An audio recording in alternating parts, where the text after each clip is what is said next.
Bonsoir à vous et bienvenue dans cette émission. Le 21 octobre 2019, il y a exactement 2 ans, jour pour jour, on retrouvait à Courfèvre, petit village paisible du canton du Jura, les 2 corps sans vie de Christophe et son épouse Mélanie, dans la maison familiale qu'ils partageaient avec leurs 3 enfants. Ce drame a suscité une onde de choc dans toute la Suisse romande, une plaie profonde qui est loin d'être refermée.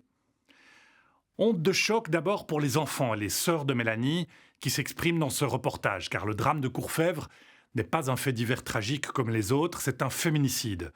Christophe a égorgé son épouse avant de se suicider de la même manière. Et c'est le second traumatisme collectif, celui-là.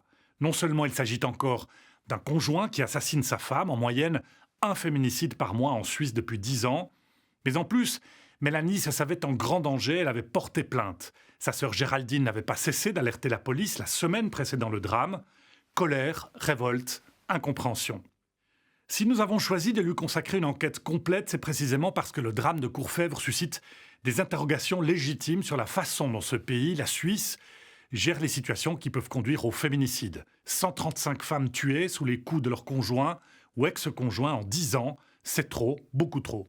C'est aussi pour dénoncer cette situation que la famille et les amis du couple ont accepté de témoigner auprès de notre équipe, Sophia Pekmez et Jacqueline Dubuis, pour faire avancer les choses, si possible, qu'ils en soient ici remerciés. Regardez.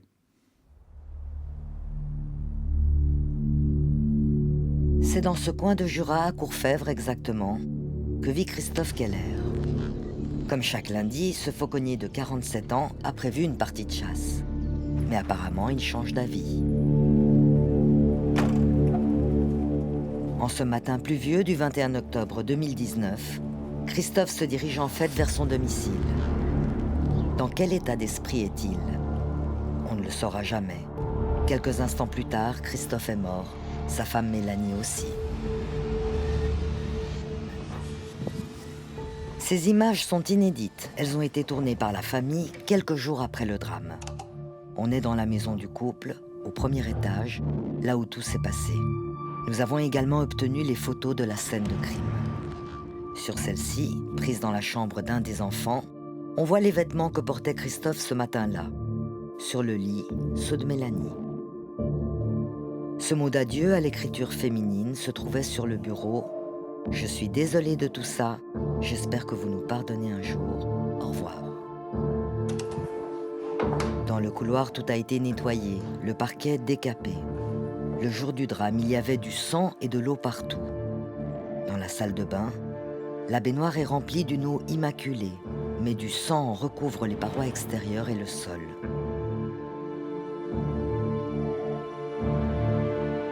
Quelques mètres plus loin, la chambre de la cadette de la famille. C'est ici que gisaient les corps. Le 21 octobre 2019, Christophe a égorgé Mélanie et s'est égorgé ensuite. Christophe et Mélanie Keller étaient des gens ordinaires. Mariés depuis 20 ans, 3 enfants, un couple sans histoire, comme on dit. Il l'a pourtant tué. Comme tous les autres, ce féminicide a bouleversé le pays. C'est la mécanique de cette mort annoncée que nous allons tenter de comprendre.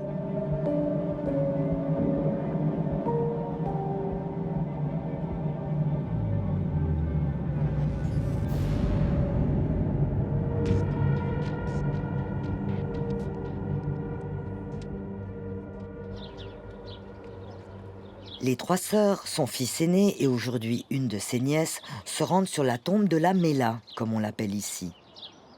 Le destin de Mélanie, qui repose aux côtés de sa mère, c'est celui des 135 femmes tuées depuis 10 ans en Suisse par leur conjoint ou ex-conjoint.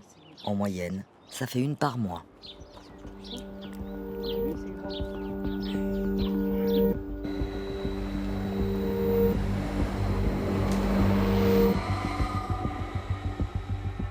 Un matin d'octobre, il y a 2 ans, il est devenu orphelin de père et de mère d'un coup. Kylian a vécu ce qu'aucun enfant ne devrait vivre. Mais comment pouvait-il imaginer que son père était une menace? Je suis arrivé ici le lundi matin après être rentré chez ma grand-mère. Et puis j'ai essayé d'entrer par la porte, sauf qu'elle était fermée à clé. Kylian fait le tour de la maison. Tout est verrouillé. Mais où est donc sa mère? Elle ne répond même pas à son portable.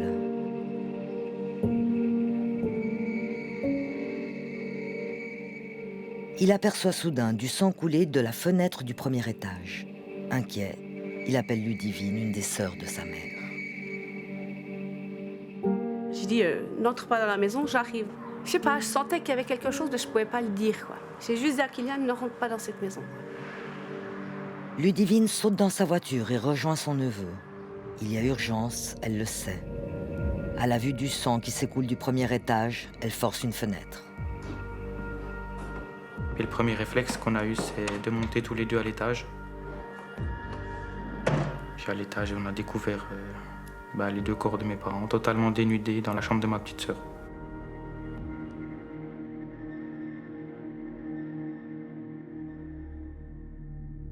Comment mettre des mots sur cette vision d'horreur? Nous nous sommes procuré le rapport préliminaire d'autopsie de Mélanie. Il donne une idée du carnage qui s'est produit ce jour-là. En plus des multiples plaies sur tout le corps, il signale une plaie béante à bornette sur la face antérieure du cou, avec notamment section de la trachée, des artères carotides et de veines jugulaires bilatéralement. Il conclut que le décès est vraisemblablement consécutif aux lésions provoquées par un ou des instruments tranchants ou piquants et tranchants.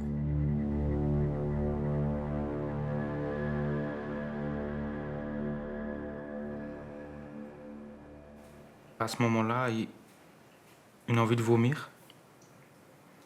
On ne comprend pas, on reste figé devant cette porte. On a envie d'aller voir s'il y a encore un peu de vie dans ces corps, mais on n'en a pas le courage. La peur, parce que mon père était plus proche de nous, puis je ne me voyais pas l'enjamber pour aller voir. On aurait voulu... Je voulais aller. C'est ce que maintenant je regrette, puis je me pose encore la question après question. C'était le fait d'aller vers elle, parce que tout d'un coup, elle était peut-être pas morte. Hein. C'est ce que je me dis. Puis peut-être de savoir qu'elle était peut-être pas morte, que j'aurais pu aller vers elle, la prendre dans mes bras. Peut-être qu'elle était consciente encore, puis elle nous a entendus arriver, puis elle est peut-être morte seule, quoi.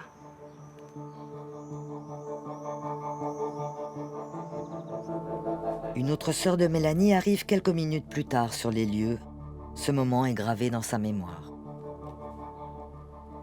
Je vois ma petite sœur qui est presque en train de s'arracher les cheveux en me disant « il l'a tué, il l'a tué ». Mon beau-frère qui est dans un état pitoyable. Mon autre sœur qui tourne en rond, qui ne sait plus quoi faire.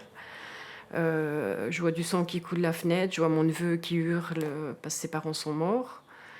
Et puis voilà. Puis je vois des policiers qui sortent de la maison presque en vomissant tellement ils ne sont pas bien. Enfin, je vois c'est ça.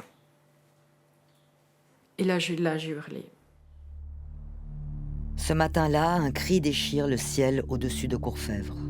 Certains habitants se souviennent avoir croisé Christophe peu avant le drame.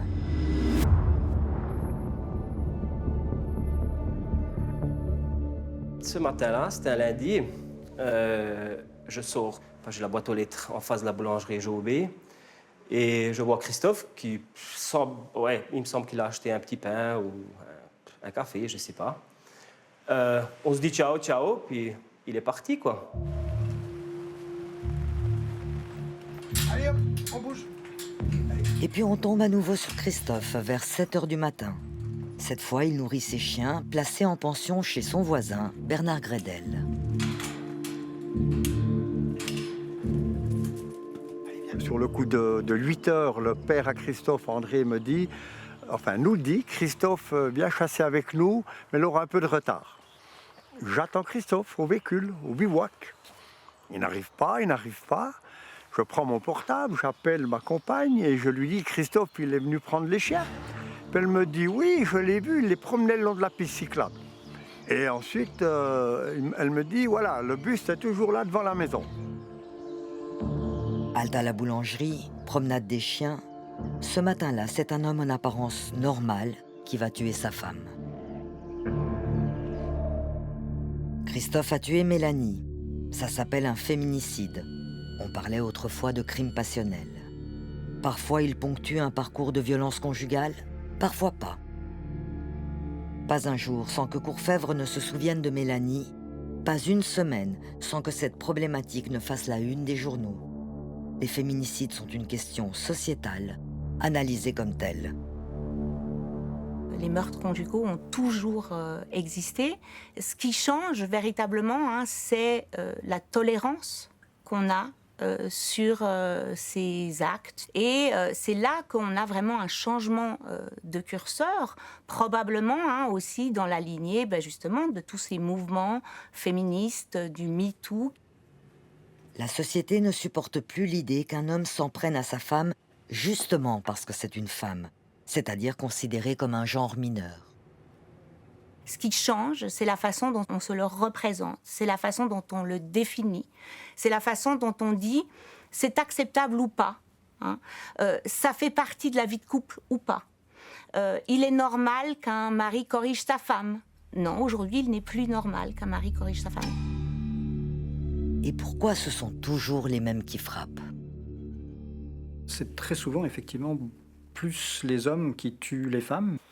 Je pense qu'il est difficile d'avoir une explication simple à cela. Je pense qu'en effet, il y a des aspects qui sont sans doute des aspects liés à la dimension psychologique, il y a sans doute des aspects qui sont liés à la dimension biologique, il y a certainement des aspects qui sont liés à la dimension sociale, et au fond, probablement que c'est l'ensemble de ces différents domaines qu'il s'agirait d'interroger pour avoir une réponse véritablement à cette question-là, de savoir qu'est-ce qui fait que ce sont plutôt les hommes qui vont extérioriser la violence, alors que les femmes auront parfois plutôt tendance à intérioriser. Tuer quelqu'un d'autre, chacun d'entre nous le sentiment que jamais on ne pourrait commettre un acte comme celui-là. En plus, sur la personne qu'on aime ou qu'on a aimée, ça paraît d'autant plus incompréhensible. Le 21 octobre 2019, le paisible village de Courfeyvre se réveille dans l'effroi.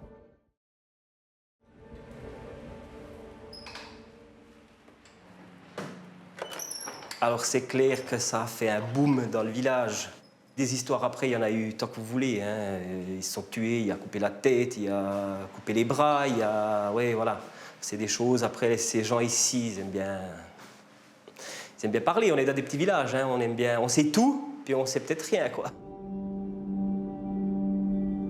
Courfeyvre et ses 1600 habitants.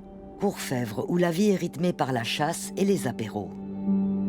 Ici, plus de postes, plus de banques, plus de restaurants. Le village a perdu de sa superbe depuis la fermeture de la célèbre usine de vélos. Même si l'endroit manque un peu de panache, tant pis. Les Keller s'y plaisent et les gens apprécient le couple.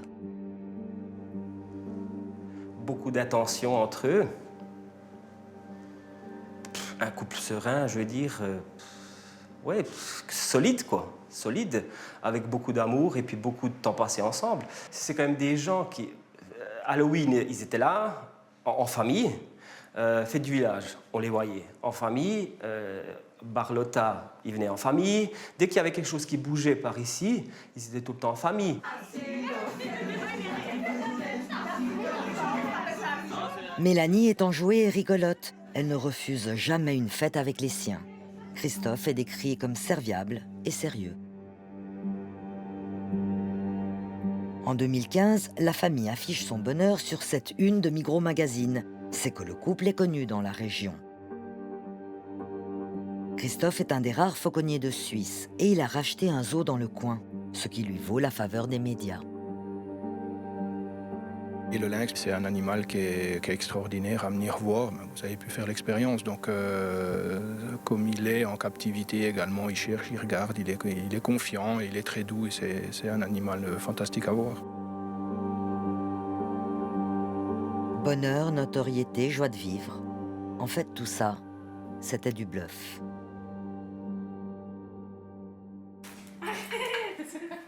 Pour la première fois, les enfants acceptent de raconter ce qui se passait réellement derrière les murs de leur maison.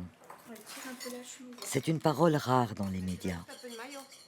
Elle nous est livrée chez Christelle, la sœur aînée de Mélanie, qui a recueilli Léna, 18 ans, Ticia, 15 ans, et Kylian, qui a 20 ans aujourd'hui.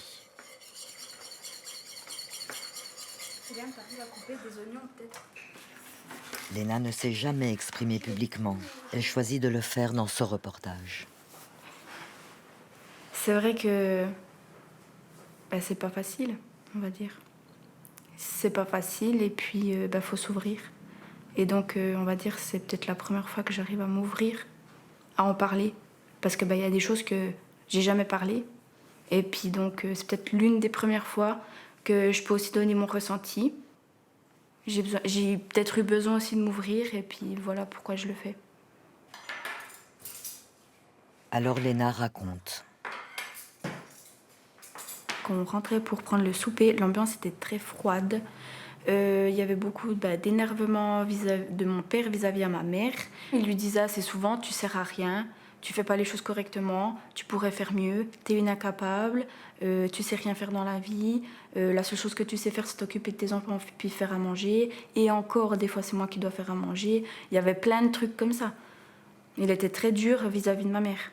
On avait plus souvent des engueulades, on n'était plus forcément très contents de rentrer à la maison, autant mes sœurs que moi. Les amis commençaient à disparaître, les amis de mes parents, parce qu'ils voyaient très bien que ça allait pas, donc ils voulaient pas venir se mêler à ça.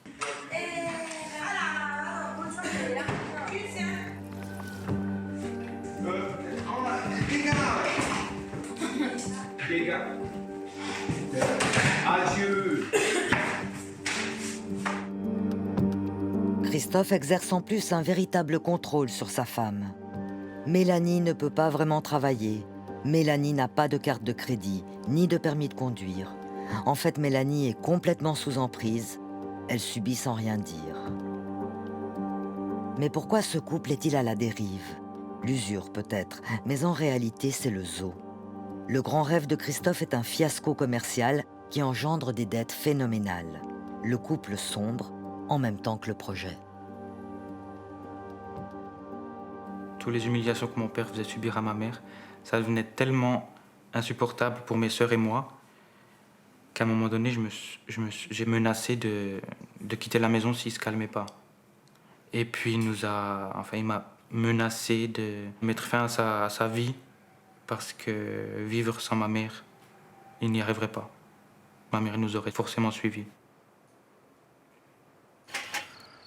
Kylian et Léna se racontent volontiers, mais leur débit linéaire, presque sans affect, interpelle.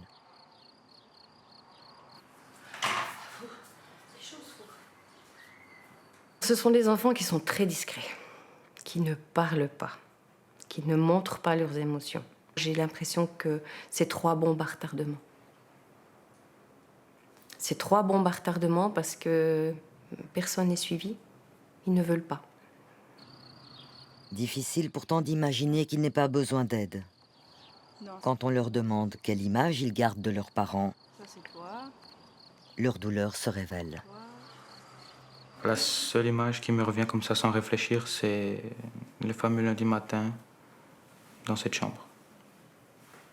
Elle est claire, elle est précise. J'ai jamais réussi à l'oublier et je pense que je pourrai jamais l'oublier. C'est certainement pas la meilleure image, mais c'est celle que je retiens. Même blocage pour Léna. Je vois ma mère dans son cercueil, que je suis auprès d'elle, et mon père de loin, parce que j'ai pas réussi à aller le voir.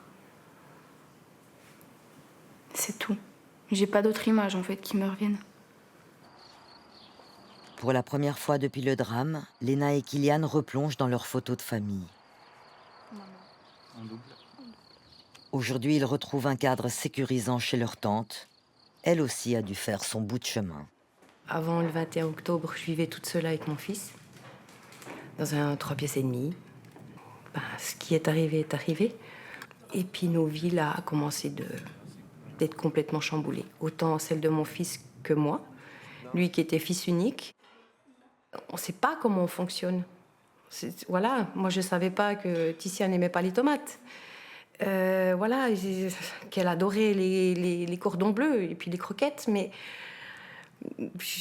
Ouais. Donc ça, c'est des choses que on a appris à se connaître et c'est un chamboulement. Même des petites choses comme ça peuvent déstabiliser tout le monde. Chacun trouve peu à peu sa place et une forme d'équilibre. Les enfants s'appuient sur la famille, mais aussi sur des amis, comme Sylvaine et sa fille Laura May. Sylvaine était voisine des Keller, auxquels elle est fortement attachée par des liens quasi familiaux.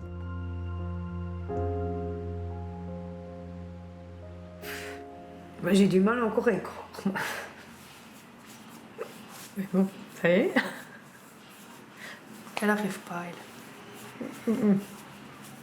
Elle ne veut pas la laisser partir. C'était sa Mélanie, c'était son amie, sa petite sœur. Elle a beaucoup de mal. Des fois, quand je fais l'apéro, je mets un verre à Mélanie pour boire l'apéro avec elle. Mais je bois son verre. Tu te souviens de ça? Quand elle faisait la début avec ses os. Mon confirmation petite sœur. Mère et fille n'ont rien oublié des apéros et des fous rires avec les Keller, même si les deux femmes n'étaient plus dupes depuis longtemps. Ouais. Puis là, quand ils étaient les deux. Quand il y avait du monde qu'on connaissait pas forcément, donc en public justement, ils voulaient montrer que c'était un couple parfait, ils s'entendaient bien, c'était tout sourire, on s'entend bien. Et une fois que c'était avec des personnes plus dans l'intimité, dans la famille, c'est là que il avait plus de filtre avec elle. C'est à ce moment-là qu'il montrait qu'il était vraiment envers elle. Il la traitait comme une merde. C'était vraiment une sous-merde. Et puis je pense que moralement, pour elle, ça l'a tirée en bas, quoi, c'est clair. Mélanie subissait de la violence psychologique, verbale. Cette maltraitance, connue des plus proches, aurait-elle dû résonner comme un signal d'alerte? On a quand même cette idée assez classique. Il faut saigner pour être victime de violence conjugale. Mais les insultes, la façon de rabaisser systématiquement, d'humilier, amènent à des formes d'escalade, peut-être ou peut-être pas, mais qui peuvent en tout cas nous amener sur une pente glissante. Comment glisse-t-on de l'amour à la mort? La majorité des auteurs de féminicides sont pourtant des hommes ordinaires. Christophe, il avait deux facettes. Le côté rigolo, où c'est qu'il était super serviable. Dès qu'on avait un truc, on pouvait lui demander, il n'y a pas de problème et tout. Et puis, de l'autre côté, cette froideur. En lui, c'est ce côté où c'est qu'on avait l'impression qu'il n'avait aucun sentiment, rien ne pouvait le toucher, rien ne pouvait l'atteindre en fait. Et puis ce côté où c'est qu'il voulait aussi tout régenter, et puis sa vérité, c'était sa vérité. Les autres, non. J'ai un exemple, c'était tout simple, c'était à mon anniversaire, il y avait mon père, il y avait ses parents à lui et tout, et puis tout d'un coup Mélanie va mettre quelque chose à la poubelle. Et puis là, il se lève, furax, oui, c'est pas comme ça qu'on range une poubelle. Alors il a tout ressorti, puis il a montré comment mettre dans la poubelle. Comment ranger une poubelle. Et là, je lui ai regardé, j'ai dit, si t'as des choses à ranger, c'est dans ta tête. J'ai dit, il faut aller voir quelqu'un. Il avait, je sais pas comment expliquer, mais il avait ce regard, cette autorité, ce quelque chose où c'est qu'on se dit, non, réponds-y pas, parce que... Pas qu'il allait nous faire du mal, loin de là, mais que... Ou si tu l'ouvres, tu t'en ramasses, quoi. On nous décrit un Christophe autoritaire et rigide, de là à en faire un meurtrier. Je stoppe les gens qui parlent mal de mon père parce qu'ils ne le connaissent pas. Et ils disent que c'est un tueur. Et pour moi, c'est pas un tueur. Pour moi, il était malade.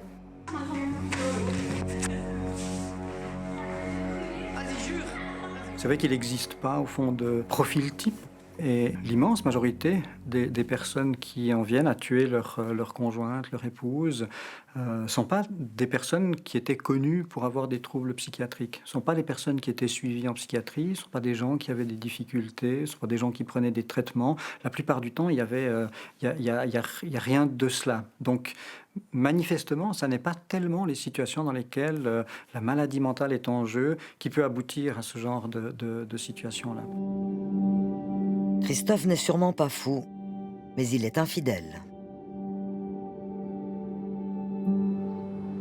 Nous retrouvons Yvan Vico. Le boucher de Courfèvre connaît le fauconnier depuis une quinzaine d'années.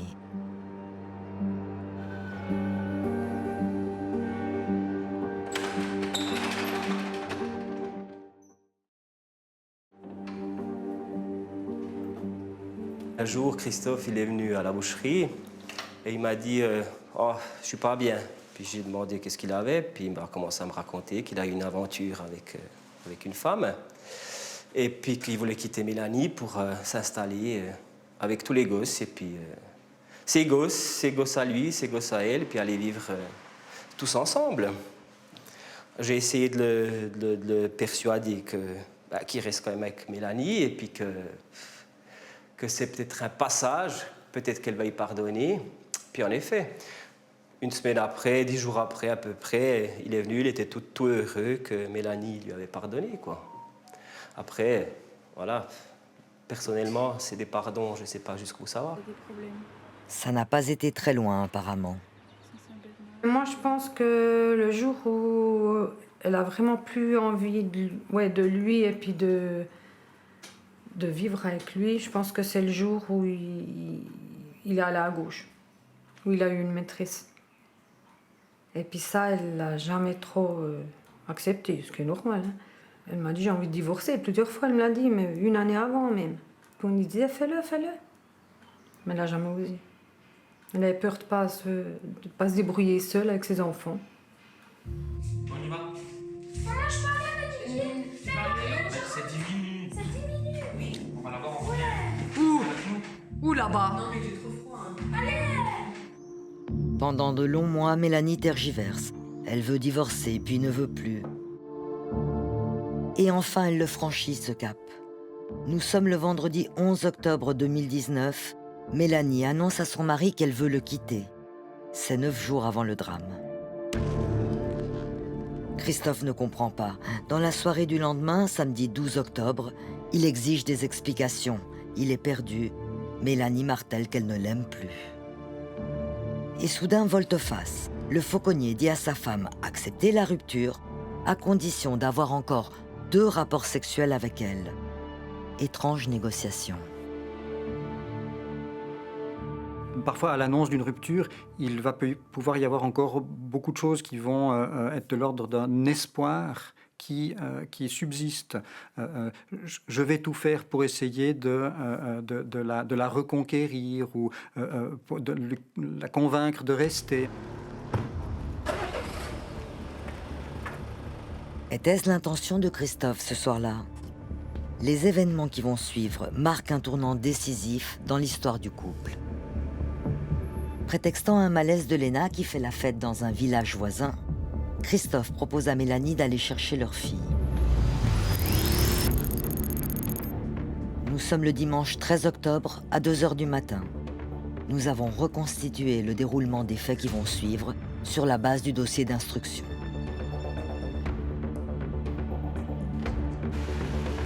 À la sortie du village, la voiture prend une direction inattendue. Mélanie s'en étonne. Christophe brandit soudain un pistolet. Sa femme ignore qu'il est factice. Après s'être arrêté à la lisière d'un bois, Christophe pousse Mélanie à l'arrière. Il pose son arme au sol, lui ligote les poignets, puis la détache. Le couple a un rapport sexuel.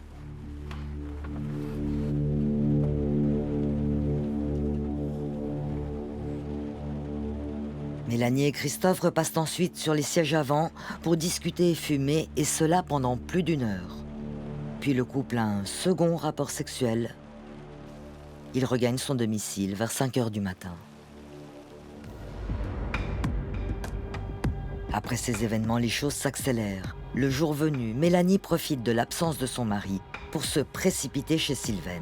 Son ami habite juste en face, dans cette maison blanche. Le dimanche matin, j'étais chez moi, je regardais la télé, puis ma terrasse était ouverte, puis elle est rentrée avec Tistia, en tremblant, mais de tout son corps. Hein. Dans l'état où elle était, je l'avais jamais vue comme ça. Trembler comme ça, pleurer. Puis j'ai demandé ce qu'il y avait, puis elle me dit, il faut appeler la police, il faut appeler la police. Puis j'ai dit, pourquoi? Il m'a violée. Puis j'ai dit, quoi, raconte-moi. Puis elle m'a raconté l'histoire, et puis J'ai appelé la police.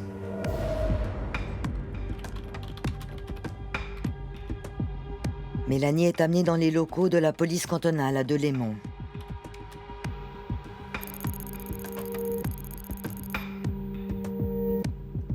Ce dimanche 13 octobre 2019, une semaine avant sa mort, elle dépose plainte contre Christophe pour viol. C'est la première fois en 20 ans de mariage que Mélanie oppose un non ferme à son mari. Quelques heures plus tard, après avoir confisqué ses armes à feu, la police embarque Christophe. Sylvaine filme la scène depuis le premier étage de sa maison avec son portable. Putain.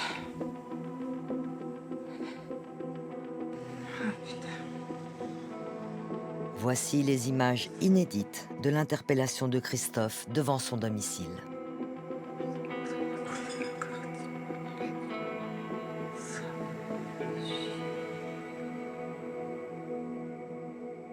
Auditionné à son tour, Christophe explique avoir emmené Mélanie dans les bois pour avoir enfin une vraie discussion. Informés par leur mère des faits de la nuit, les enfants sont dévastés. Moi, je comprenais pas. J'ai dit, c'est pas possible, il te fera jamais de mal. Je sais qu'il t'a jamais touché. C'est vrai que verbalement, il était très affreux vis-à-vis de toi, mais c'est vrai que physiquement, on l'a jamais vu te taper, te faire vivre des choses affreuses. Je pensais pas qu'on était arrivé à un moment où ça a dégénéré à ce point. J'arrivais pas à croire ce que ma mère me disait par téléphone. Et quand je suis rentré puis j'ai vu son état, j'ai très bien compris qu'elle avait subi une horreur. Et puis, j'arrivais pas à croire ce que mon père me disait, parce qu'on avait deux situations différentes, bien sûr. On essayait de nous faire tomber dans le panneau pour retomber vers lui, mais j'arrivais pas. Pour moi, c'était trop compliqué à faire un choix, enfin pas un choix, mais à défendre l'un ou l'autre. Quelles sont les versions en jeu? Nous avons eu accès aux procès-verbaux d'audition et un constat s'impose. Les faits ne sont pas contestés, mais les interprétations de Christophe et Mélanie sont diamétralement opposées. En voici quelques exemples. J'ai été victime de menaces et j'estime que les actes sexuels que j'ai subis l'ont été contre ma volonté.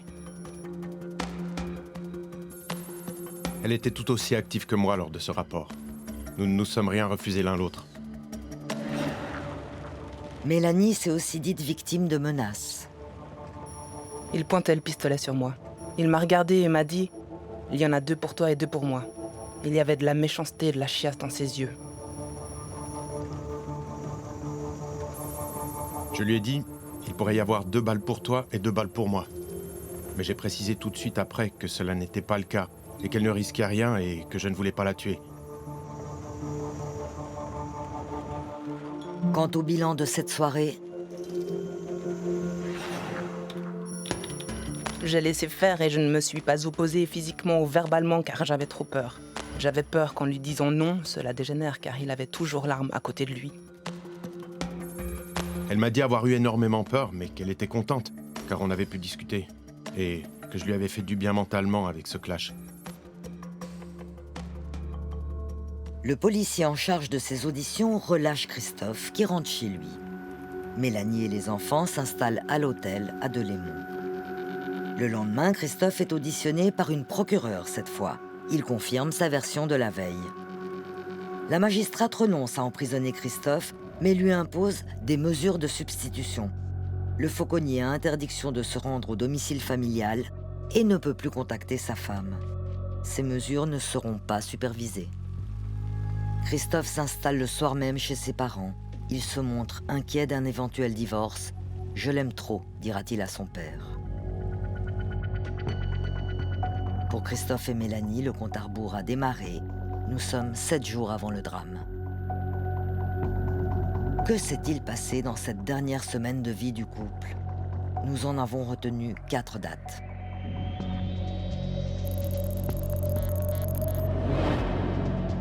Lundi 14 octobre, au lendemain de la plainte pour viol, Géraldine contacte le ministère public. J'étais sûre qu'il allait passer à l'acte. Et moi, quand j'ai téléphoné, j'ai dit, écoutez, comme elle maintient sa plainte, il va la tuer. Il va la tuer. Et puis on m'a répondu, votre jugement, il est faussé parce que vous êtes la sœur de machin, et puis voilà.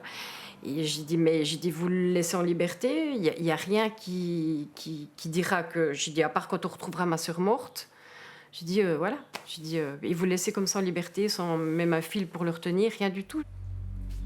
Pendant toute la semaine, Géraldine harcèlera les autorités. Toujours ce 14 octobre, Mélanie écrit au policier qu'elle n'est pas tranquille. Il lui conseille le 117 en cas de problème. Elle nous a clairement dit, elle, donc ma maman, que la police n'avait pas retenu qu'elle était en danger et de ce que mon père avait fait vis-à-vis d'elle. Elle nous a dit, ils m'ont pas écouté. Pour elle, c'était pas pris au sérieux, c'était j'ai été porter plainte pour rien. Mercredi 16 octobre, Mélanie et ses enfants quittent l'hôtel de Delémont. Puis le mercredi matin, elle m'a envoyé un message pour aller la rechercher. Alors je suis allée la rechercher et puis je l'ai ramenée à la maison. Elle est dans quel état d'esprit à ce moment-là, Mélanie? Elle allait, ça allait. Mais je pense qu'elle avait peur intérieurement. Parce que j'ai encore dit, tu fermeras ta porte à clé.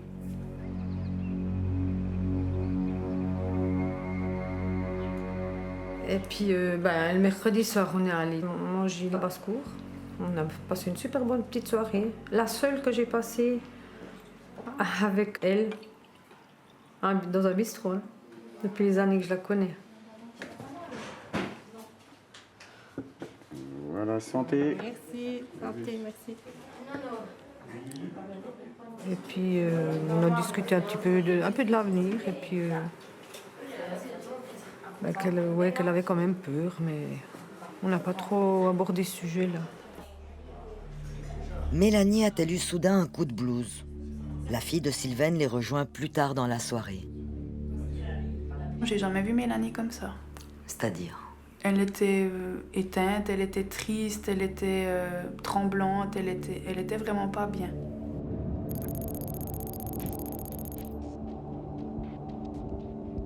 Vendredi 18 octobre, Christophe n'est pas en forme. Il s'isole, il rumine. Inquiet, son père André, aujourd'hui décédé, pense appeler la police. Mais il renonce finalement.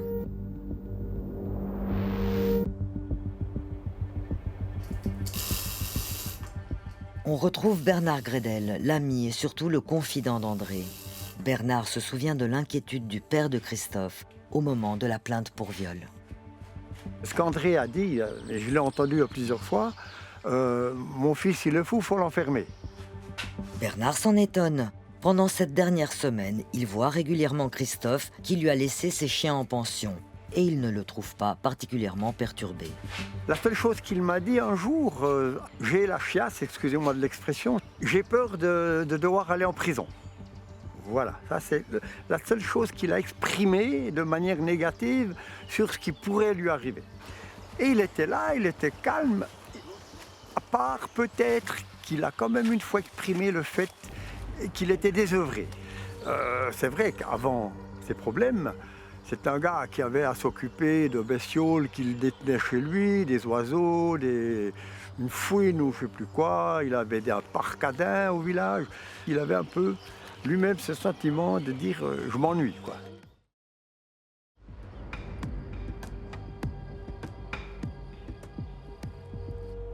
Quelle étrange semaine où Mélanie a peur sans vraiment l'exprimer, où Christophe fait peur sans être franchement menaçant. Une semaine où l'entourage est tendu, sans réellement savoir pourquoi. Dimanche 20 octobre, veille du drame. Christophe n'a plus accès au domicile familial depuis 6 jours. Il boit un verre avec sa fille Léna et se renseigne sur l'organisation familiale du lendemain. Quels seront les horaires? Quand Isia part-elle à l'école? Où mange-t-elle à midi? Toutes ces questions inquiètent sa fille. Quand je suis rentrée le soir, que ma mère elle m'a dit mais comment ça s'est passé? Et là j'ai directement dit à ma maman mais est-ce que t'as fait changer les serrures? Est-ce que papa a toujours les clés? Puis elle m'a dit ça devrait venir dans le courant de la semaine, que le serrurier devrait venir changer toutes les portes. Le serrurier ne passera pas et depuis Léna porte sa faute. Je dis c'est à cause de moi que mon père a tué ma mère. C'est moi qui lui ai dit à quelle heure je partais de la maison, que ma sœur elle partait à cette heure-là, que ma mère était seule à la maison, que mon frère il savait qu'il dormait chez ma grand-maman et puis qu'il rentrait aux alentours de 9h. Donc je me suis toujours dit c'est de ma faute. Il y a de la culpabilité chez Léna et beaucoup d'autres émotions. C'est vrai que lorsqu'un drame de cette nature survient, ça crée souvent chez les proches, chez les amis, la famille, les voisins, le village, si les choses se passent dans un village, ça, un sentiment très fort d'incompréhension, mais souvent déjà de stupeur, de stupéfaction. Il y a quelque chose qui est très difficilement pensable. Probablement d'une part parce qu'on est là confronté à un acte d'une extrême violence. Et en même temps, cet acte, eh bien, il a lieu dans l'intimité du couple et dans l'intimité de ce qui est, d'une certaine manière, la chose la plus banale pour tout le monde, c'est-à-dire la vie de couple. En théorie, au fond, tout le monde sait que ce genre de choses, ça peut arriver.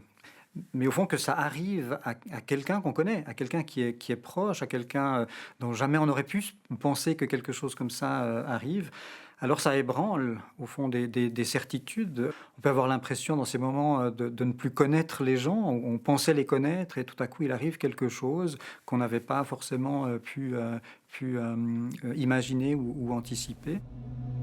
La mort de Mélanie, puis celle de Christophe, était-elle évitable? Impossible à dire. La famille de Mélanie, en tout cas, ne peut en rester là. J'ai eu de la tristesse, de la colère, de la rage, de l'envie de tout péter. Je veux dire, je l'avais dit et on m'a pas écouté, quoi. Et moi, pour moi, ça c'est un truc, ça me restera toute ma vie là, quoi. Parce que putain, ils ont pas bougé leur cul, quoi. Ils ont rien fait. Ils ont rien fait. Quelques semaines après la mort de Mélanie, sa famille dépose plainte pour homicide par négligence contre l'inspecteur de police et la procureure. L'accusation sonne comme un coup de tonnerre dans la région. Frédéric Hénard défend les intérêts des proches de Mélanie. La famille de la victime attend qu'une autorité judiciaire reconnaisse que la victime est décédée de violences conjugales dans des circonstances qui étaient immanquablement évitables. En d'autres termes, elle considère que les autorités ont mal réagi. La plainte s'appuie sur 2 éléments principaux. Le premier concerne les relations entre le couple et l'inspecteur de police. L'auteur d'un viol quand même, avec une arme, même si elle était factice, a été entendu par un pote inspecteur qui n'a pas jugé utile de se récuser. Et on sait assurément qu'il n'y a pas eu un vouvoiement, mais qu'ils se sont tutoyés. C'est vrai, le couple et le policier se connaissaient. Sur cette photo, l'inspecteur pose avec sa femme, au mariage de Christophe et Mélanie précisément. Il est vrai aussi qu'ils ne se côtoyaient plus depuis longtemps. Autre interrogation de la famille. Pourquoi Christophe n'a-t-il pas été placé sous les verrous alors qu'il était accusé de viol? On sait assurément que jusqu'à il y a 15 ans, les violences conjugales se résolvaient par une petite tape sur l'épaule. On disait à monsieur, c'est sûr qu'elle a dû vous énerver, et puis à madame, allumez-le pas avec vos crises. Et ça, c'est quelque chose qui est révolu. C'est révolu. Et cette manière d'appréhender les choses-là est erronée et a eu comme conséquence directe, j'en suis convaincu, le résultat. Un policier et une procureure accusés d'homicide par négligence, c'est inédit. Nous avons tenté de leur donner la parole. Cela a été refusé au motif que l'affaire est en cours. Par mail, la présidente du gouvernement jurassien a elle aussi refusé de s'exprimer. Elle précise toutefois qu'un projet de loi concernant la lutte contre les violences domestiques est en phase de rédaction. C'est dans le canton de Neuchâtel que nous trouvons la personne qui accepte de nous parler. Il s'agit de Pierre Aubert. Le magistrat neuchâtelois intervient dans cette affaire en qualité de procureur extraordinaire, puisque la famille de Mélanie a demandé que sa plainte ne soit pas examinée par un magistrat jurassien. Pierre Robert doit en fait déterminer si le policier et la procureure ont agi conformément à la loi, sans prendre en compte la fin de l'histoire, c'est-à-dire la mort de Mélanie et de Christophe. La mission est délicate. Le procureur extraordinaire fait un travail minutieux et 1 année et demie plus tard, il rend sa décision. J'ai estimé qu'effectivement, on ne pouvait pas reprocher une infraction ni au policier ni à la procureure, une infraction qui aurait été un homicide par négligence. L'idée qui a prévalu est qu'on ne peut pas engager sa responsabilité pénale par la décision qu'on prend. Le fait de se tromper, par exemple le fait de condamner un innocent ne peut pas conduire à une condamnation pour séquestration. La qualité des auditions, le temps consacré à ces auditions montrait quand même que les choses n'avaient pas été prises à la légère. C'est des auditions qui avaient duré 3 ou 4 heures. L'ordonnance de classement souligne que Christophe n'a pas manifesté, lors de son audition justement, de signes permettant de prévoir l'issue de l'affaire. En fait, les autorités ont cru quelqu'un de crédible. L'ordonnance insiste également sur l'impossibilité d'affirmer que le drame s'est produit parce que Christophe a été laissé en liberté. Quant aux relations entre le policier et le couple, je pense qu'en l'occurrence, ça n'a joué aucun rôle. L'inspecteur a... en fait, si cela avait joué un rôle, ça l'aurait plutôt joué dans le sens inverse, où, connaissant mieux l'épouse que le mari, il aurait dû prendre plus fait et cause pour elle que pour lui. Mais je pense que cette question est un faux problème. Évaluer la gravité des menaces qui pèsent sur les victimes. La famille a fait recours de la décision de classement. La question, c'est qu'on ne protège pas, au jour d'aujourd'hui, la Suisse ne protège pas ses femmes. On nous a dit clairement que, par exemple, voilà, ici, c'est le canton du Jura, voilà, tout le monde se connaît, tout machin, et puis voilà, on dit que ça va bien se passer, et puis voilà. Puis on se dit, dans le Jura, ça n'arrive pas. Ben si. Avec 98 infractions en 2019, les violences conjugales dans le Jura se situent en effet en dessous de la moyenne nationale. Reste que les féminicides se produisent partout, en ville comme à la campagne. Pour combattre ce fléau, la Suisse a encore du chemin à faire. Il faut travailler avant la situation fatale où il y a eu meurtre. Et en fait, c'est tout ce qui se passe avant qui est important. Et donc, il faut absolument former tous les intervenants qui interviennent à la fois auprès des victimes, mais aussi des auteurs de violences conjugales. Et donc, évidemment, il y a les travailleurs et les travailleuses sociales, mais il y a aussi la police, il y a aussi la justice. Et ça, je crois que vraiment, aujourd'hui, plus que de légiférer, on a besoin finalement de former ces personnes.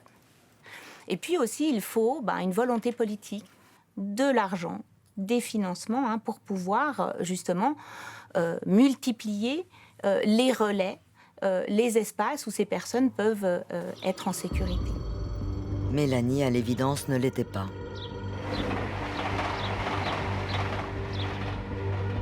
Le drame s'est vraisemblablement produit vers 9h30 ce lundi 21 octobre. Les corps sont découverts une demi-heure après. Mais que s'est-il vraiment passé dans cette maison ? On l'ignore et on n'aura jamais de réponse. Selon les éléments du dossier, on peut dire qu'il y a eu lutte entre Christophe et Mélanie, divers allées et venues aussi. Des appels au secours ont été entendus, ce qui rend improbable l'hypothèse d'une décision commune d'en finir avec la vie. Du coup, comment interpréter le mot d'adieu ? Enfin, tous les indices désignent Christophe comme seul responsable du carnage. Il n'aurait pas supporté l'idée d'une séparation. Mais comment a-t-il pu égorger sa femme ? À l'annonce d'une rupture, un espoir subsiste. Et à un moment donné, et c'est souvent très difficile de déterminer à quel moment ça se produit, il y a un moment où la conscience arrive que c'est irrémédiable. Et cet espoir, au fond, disparaît. Et on passe de l'espoir au désespoir. Et c'est sans doute ce moment de désespoir intense qui va entraîner quelque chose de l'ordre de l'inéluctable. Et le suicide de Christophe, comment l'expliquer ? Dans les situations extrêmes, certaines personnes choisissent au fond de se suicider et de prendre avec elle la personne aimée. Et au fond, de tuer la personne, mais dans un suicide finalement accompagné. Et donc certainement qu'il y a là quelque chose qu'on n'arrive pas toujours à expliquer. Et puis c'est mystérieux sans doute dans le fait que tuer quelqu'un d'autre, on est aux confins de l'expérience humaine. Le nombre de féminicides en Suisse est stable depuis une dizaine d'années. N'empêche, d'après les statistiques européennes de 2019, les femmes meurent davantage sous les coups de leurs conjoints en Suisse qu'en Espagne, au Royaume-Uni ou qu'en Grèce. Quant au terme de féminicide, il ne figure toujours pas dans le code pénal. Un phénomène sans nom existe-t-il vraiment? Ça, la Didine, c'est fini le jeu. Essaye, ça marche pas. L'apéro, pour Mélanie et Christophe, c'était sacré. Alors, 2 ans après les faits, chacun s'emploie à préserver la tradition. On parle de tout, de rien, mais pas de ce qui fâche. Alors, quand on est en famille, c'est vrai que c'est un peu le sujet. Il y a eu un moment où on en a parlé. Après, il y a eu une période où c'est qu'on n'en parlait plus parce que nos mots pouvaient blesser justement les enfants. Parce que il y a eu des mots. Voilà, nous on est pour Mélanie contre Christophe entre guillemets. Donc même si on l'a eu aimé Christophe, je veux dire quand même, cet homme, il a partagé notre vie pendant 20 ans, tout ça. Donc voilà. Donc et c'est ça qui est terrible. On a créé des liens entre frères et sœurs on est beaucoup plus rapprochés qu'avant, mais c'est vrai qu'on se sent nus, on se sent sans être protégés, sans avoir de l'amour, tout sachant qu'on a nos tantes qui sont là et puis qu'ils essayent de faire le maximum pour essayer de nous protéger, nous donner de l'amour, mais c'est vrai que c'est pas la même chose qu'un parent.